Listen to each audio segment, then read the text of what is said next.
Hi guys! Hello!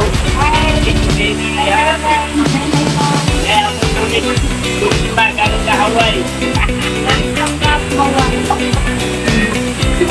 Galing Hawaii. Ayan guys, nandito kami guys sa Puok. Dito kami naliligo at may aso pa guys. Kawawa. Yung aso guys. Oh, yung aso guys. So, ayan. Naliligo sila. Hi! Hi guys! Sino kami ngayon? Okay. Ano mga pagkain namin? Bayin si Tinay kasi hungry daw siya. Hello. Balik na tayo dito. Kain muna tayo guys.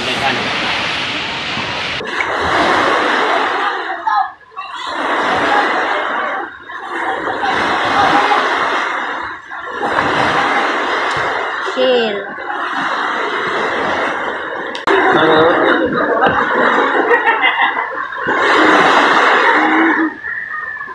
Kain tayo guys.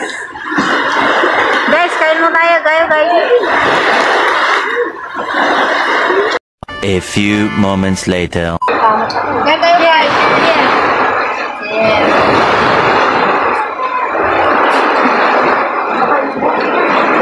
Advance celebration natin guys sa birthday ni Kuya. Ang birthday niya kasi is coming 31 pa. Nag-advance namin. Kain tayo. Martin! Mountain yun, mountain. Hi! Pakita mo. Hi, good ba? Hi. Outfit ba? Pakita. Outfit niya guys. Ang sexy naman. Outfit mo. Outfit niya guys. Wow! Wow, magic! Wow! You make that baby ba? Kaya nga na po. Ano na po? Ano na bakit?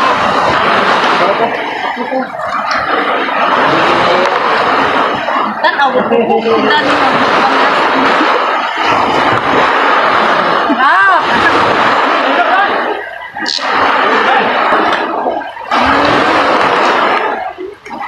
Ding ko lambay dia.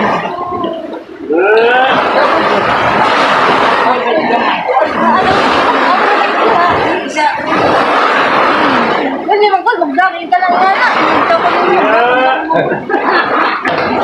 Ya, hoy, nanood na naman.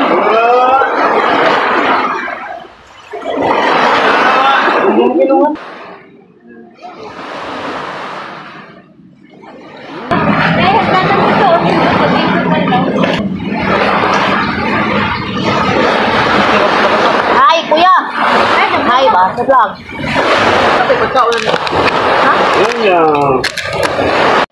Mag-swimming muna ako guys. Hindi na ako makapag-video kasi mahirap talaga pag ako lang talaga nag-video. Busy kasi yung mga sister ko sa ano nila, mga anak nila. Kadalasan naliligo ngayon yung mga bata. Malapit lang naman to sa amin guys. Sa Talisay lang ko.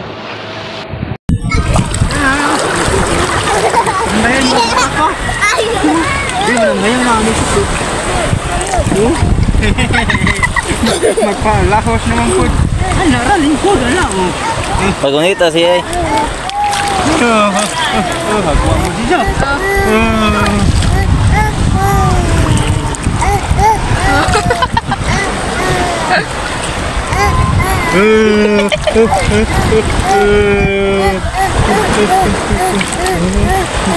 Kuya, handay, anak. Pagunita yay. Kaya ba na igunita? Magunit mak siya. Hindi. Mawi, jay mo. Buwan naman. Di anak. Bukan na mo sa tubig. Nah, yung tanaw, yung mga naon, simbak ba? Inom kami, uti ay ka. Parang tayo. Uti. Ano, pinsang Bukuan ng mabot ng tubig inigbawd daw, mabot na ako. kainom na siya.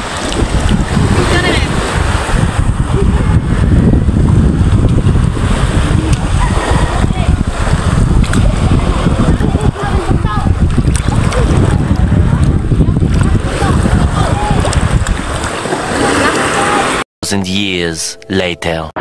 So after swimming guys, dumiretso kami dito sa milk tea. Kasi nag-request yung pamangkin ko ng milk tea kasi gusto niya talagang uminom ng milk tea kasi sobrang init daw. So dito lang muna kami kasi malamig dito. Tingnan niyo naman yung mukha ko guys, sobrang pulang-pula. Magkaka-sunburn kaya ako nito. Sarap ang lamig. So pagka-uwi ko ng bahay guys, nag-apply ako agad ng aloe vera para sunburn, para hindi masyadong mahapdi yung mukha natin guys kasi sobrang talaga yung mukha ko guys, pulang-pula, hindi na siya normal. Kaya maglalagay tayo sa mukha guys, of course, para hindi masyadong mahapdi mamaya-maya. Sa noo syempre kasi antag sa init. Sa shoulder, pwede din siya whole body guys. So, ayan guys. Imamasahe yung aloe vera sa mukha guys para siya.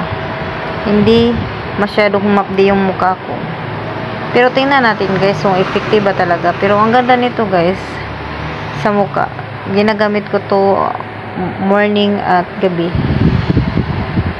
Kaya, hindi na muna ako nag-apply ng mga rejuvenating guys kasi sobrang init kasi ng panahon ngayon. Hindi na pwedeng mag-apply ka, baka masunog yung mukha ko.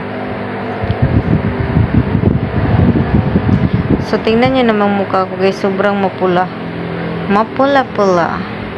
Para akong nag-rejuvenating, pero hindi naman. So, that's all for today. Bye-bye!